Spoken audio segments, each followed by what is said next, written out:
तो आज हम निकालने वाला है सारणी का मान। तो फटाफट शुरू करते हैं। तो सबसे पहले तो आपको सिर्फ समझना है कि साइन का मान कैसे निकालें।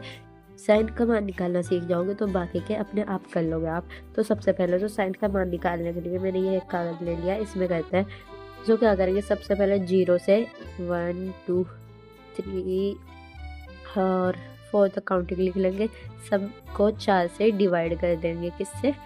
4 से डिवाइड कर देंगे सबको। तो कर दिया और सब पे अंडर रूट लगा देंगे। क्या लगा देंगे? Under root. सब पर अंडर रूट लगा देंगे। अब आप देखोगे तो 0 को 4 से डिवाइड करोगे तो 0 आ जाएगा। तो इसका साइन 0 का मान 0 हो गया। उसके बाद 1/4 का अगर आप 1 का स्क्वायर करोगे तो 1 आएगा और 4 का अंडर रूट हटाओगे और तो 2 आ जाएगा। 2। इस वजह से हमारे पास साइन 30 का मान 1/2 आ गया। अब बात करते हैं साइन 45 की। आखिर 1/√2 कैसे आया? सो हमारे पास था 2√4 लाइक √2/4। तो अगर इससे ये एक बार कटेगा और ये 2 बार, तो हमारे पास यहाँ बचा 1/√, ये बचा। तो अगर आप यहाँ पे लाइक 1 का ये इसी का करें, 1 का स्क्वायर करोगे तो 1 आ जाएगा और √2 का स्क्वायर करोगे तो √2 1 लाइक अपरिमेय संख्या है, इस वजह से √2 ही लिख देना आप। उसके बाद ये 45 का मान आ गया और ये निकालते हैं हम साइन 60 का। सो यहाँ है √3/2 √3/4। तो अगर आप √3 रहने दो क्योंकि इसका स्क्वायर नहीं होता, वो 2 का 4 √4 का स्क्वायर करोगे तो 2 आ जाएगा।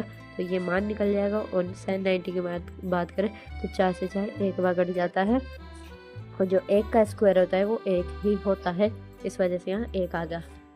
अब आपको जो अगला वो निकालना है मान, वो होता है कोस का। तो कोस थीटा का मान निकालने के लिए आप क्या करोगे, इसे उल्टा कर दोगे। इसे उल्टा कर देना, 90 के मान को 0 में रख देना, 60 के मान को 30 में रख देना। तो यहाँ आ जाएगा √3/2 और ये ऐसा ऐसा यहाँ आ जाएगा। बस इसका उल्टा करना है, इधर के मान को इधर और इधर के मान को इधर, ऐसे। उसके बाद यहाँ 1/√2 का 1/√2 √30 का इधर आ जाएगा 1/2 और 0 का लास्ट में आ जाएगा, ऐसे उल्टा हो जाएगा। अब बात करते हैं टेन की। टेन थीटा में क्या होगा?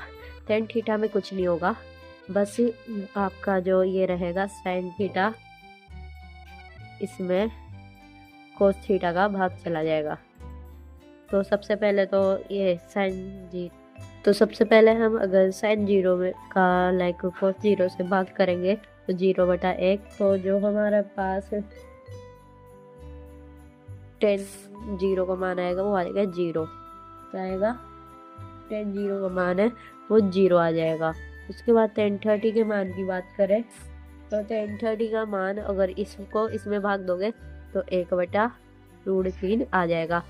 1045 की बात करें तो इससे ये कट जाएगा तो 1 आ जाएगा। और 1060 की बात करें तो इसमें इसका भाग दोगे तो आपके पास √3 आएगा। भाग दे के देख लेना तो आपको समझ में आ जाएगा और भी अच्छे से। और इसका अगर 0 में भाग दें, सुनो, किसी भी संख्या में यहाँ 2 हो 3 हो 4 हो, किसी भी संख्या में 0 का भाग हो 2 तो वो कभी परिभाषित ही नहीं होता। यानी अभी पता ही नहीं लगा किसी को भी कि 0 का भाग देने से क्या आता है। तो इसे हम दे देंगे अपरिभाषित नाम दे देंगे, या इनफाइनाइट भी नाम दे सकते हैं हम इससे, ठीक है। उसके बाद हमें निकालना है कोसेक का।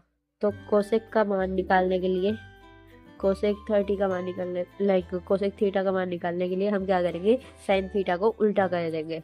जो साइन थीटा है, कोसेक थीटा के मान निकालने के लिए हम साइन थीटा को व्युत्क्रम कर देंगे। क्या कर देंगे? व्युत्क्रम, यानी इसको उल्टा लिख देंगे ऐसे, ठीक है। आया समझ में कुछ? कोसेक थीटा का मान के लिए ऐसे कर देंगे। तो हम लिखेंगे 0 1 यहाँ क्या आएगा? अपरिभाषित। क्यों आएगा? क्योंकि हम 0 में अगर किसी भी संख्या का भाग देंगे तो अपरिभाषित आएगा, जैसा कि हमने अभी देखा। तो यहाँ लिख देना अपरिभाषित। उसके बाद बात करें कोसेक 30 की, तो यहाँ था 1/2, तो यहाँ हो जाएगा 2 क्योंकि इसका उल्टा करना है, और इधर हो जाएगा √2।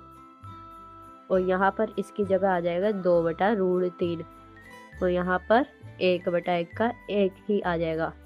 उसके बाद हमें निकालना है सेक थीटा का। तो यहाँ पे 1 था तो 1 ही आ जाएगा, यहाँ 2/√3 आ जाएगा, और इधर √2 और इसका उल्टा 2, 0 का यहाँ भी अपरिभाषित आ जाएगा। क्या आ जाएगा? अपरिभाषित। तो बात करें लास्ट हमारे कोट थीटा की। सो कोट थीटा का मान के लिए हम क्या करेंगे? tan को उल्टा कर देंगे, तो यहाँ अपरिभाषित आएगा। तो क्योंकि आपने 0 को उल्टा कर दिया तो 0 के में किसी का भाग देते तो अपरिभाषित आएगा, और 1/√3 का √3 आएगा।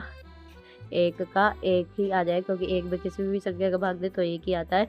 √3 का 1/√3 आ जाएगा, और अपरिभाषित का 1 आ जाएगा। ठीक है, क्योंकि 0 से अगर आप ऐसे किसी भी संख्या का भाग दो तो 1 ही आ जाता है, और अगर ऐसे हो तो अपरिभाषित आ जाता है। ठीक है, तो आपकी सारणी पूरी कंप्लीट हो चुकी है, और खुश हो जाओ कि आपको ये सारणी समझ में आ चुकी है। नहीं आई हो अभी भी तो 1 से 2 बार प्रैक्टिस करना, अच्छे से 100% समझ में आ जाएगी। तो अब यहाँ तक वीडियो को देख लिया तो लाइक कर दो, और चैनल को सब्सक्राइब करना बिल्कुल मत भूलना। ठीक है, बाय बाय।